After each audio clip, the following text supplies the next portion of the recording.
Good morning, Hit Nation, or whoever wants to listen to me. My name is Roy, and this is still going to be my worthless half a penny number 21 NBA game finals, game 4. First of all, I just want to say that the reason I say that this is still going to be my worthless half a penny is because I am thinking of a better name, as well as, hopefully one day I'll be able to produce a little bit better. But again, these are my worthless opinions. I can talk a little bit more about my background later, but the main point, of course, is to continue recording. I had pre-recorded a video saying that the Celtics were likely going to sweep the Mavericks, and I think that most people thought that after the first 3 games, understanding that there was a certain funk when it came to Kyrie Irving, understanding that the Celtics played very, very smart. They were able to completely cancel a couple of very important players, mainly Lively. And then once you're able to basically, have just one guy, because Kyrie Irving was underperforming, and then just one guy is able to score a certain amount of points, we know how that goes because we had Jimmy Butler. We know how it is to get a certain amount of points, win the game, but never win the series.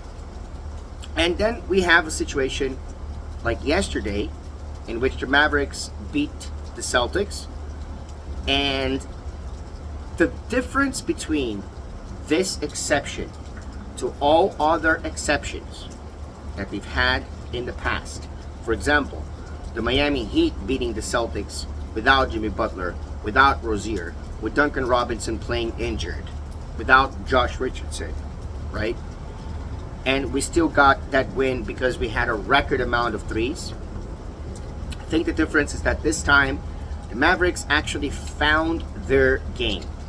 Now, don't get me wrong, I'm not going to be naive and think that right now the Mavericks are ready for a comeback and ready to do the funniest thing ever, which is basically being the first team to come back from 0-3.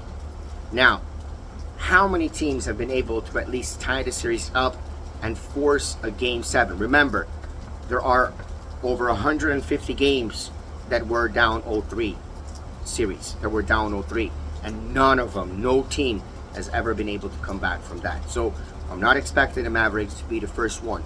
But one note that I do want to say is that, again, I'm talking very shallow, talking very, very vain. We're not going deep into what the game is. But yesterday, we finally saw the players that know how to play good defense playing good defense. We found the players that know how to get into somebody else's head, getting into somebody else's head. We saw Luka being Luka, the Luka that we know, not just in scoring, but also in leading the team. We saw Kyrie Irving finally playing the way Kyrie Irving was supposed to play the entire series. And then we saw a humiliation, right? It's not that the Celtics lost, it's that the Celtics were completely smothered. Now, one thing that I've realized is that when we have a situation like that, when the series is tight, not like that, not a 1-3 situation, when we have a situation where it's 2-1, 2-2, 1-1, and one of those teams blows the other up like the Mavericks did the Celtics, that team normally goes to win the series. I don't think the Mavericks are coming back down 0-3. There's no way down now 1-3. There's no way that I can see this coming. If this comes, it will be a total surprise. I did predict that Dallas was going to win 2 games, and I'm very circumstantial because once I look at the way that the games are being played, that's when I can make that's when I can actually come up with a better analysis of what I'm seeing, right? So what I saw was that the Celtics were dominating, that even the role players were able to get the shots, the most difficult shots up, and even if they didn't get all the shots, they would get enough shots, and there would be, for example, Jaylen Brown would not be denied. I say that's completely willing the ball to go in. Derek White, always willing the ball to go in. Especially the game 3 in which both Jason Tatum and Jaylen Brown scored at a high level. Then you still have other players like Drew Holiday, Porzingis, who was out. That's a point to talk about. and others come into the mix. We already mentioned Derek White, Sam Hauser, Pritchard, and contribute enough so that the Celtics can always get over that hump.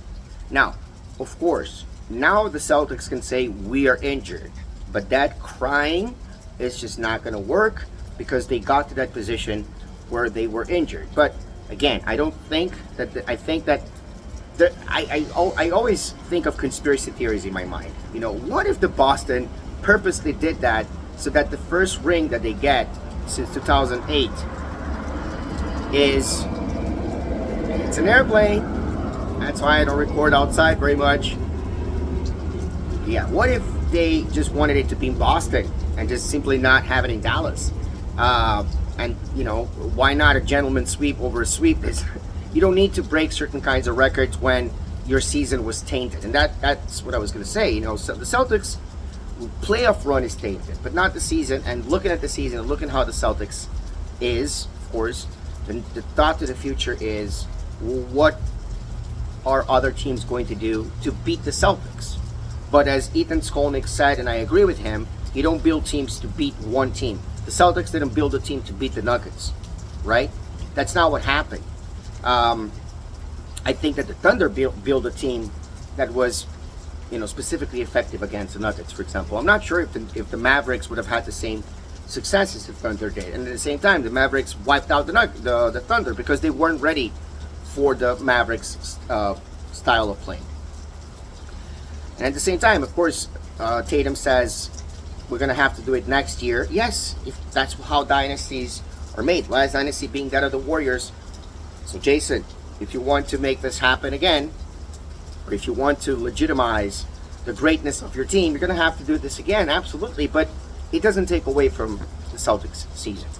It doesn't take away from the fact that they were by far the best team in the NBA, not only against the East. They only lost 18 times, meaning they dominated the West just as well as the East. They won against Dallas voluminously, let's just say, during the regular season. So, of course, yesterday's game was a surprise, but at the same time, at least in the sense of the level of competitiveness that we saw from Dallas, that's what I expected from the other games, and we didn't see. And I do think it's too late now. But who knows? We'll see what happens. Now I can gladly say, in this rainy day, at Boston, let's go Heat.